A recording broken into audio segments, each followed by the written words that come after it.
এটা ডাঙৰ সমস্যা হ'ল আত্মসন্দেহ বা সেলফ ডাউট। আপোনাৰো হৈছে নেকি? আপুনি অকলশৰীয়া নহয়। বহু মানুহৰে কেতিয়াবা নহয় কেতিয়াবা নিজৰ ওপৰত সন্দেহ হয়, কিন্তু আপুনি ইয়াক বন্ধ কৰিব পাৰে।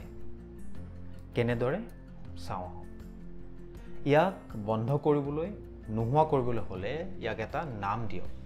ই আপোনাৰ ভিতৰত থকা সেই কঠোৰ সমালোচকজন নেকি? যদি হয়, তেনেহ'লে সেই ভিতৰৰ মাতটোক বা সমালোচকজনক কওক, মই তোমাক দেখিছোঁ, কিন্তু তুমি মোৰ বছ নহয়, মই তোমাৰ মতে নচলোঁ।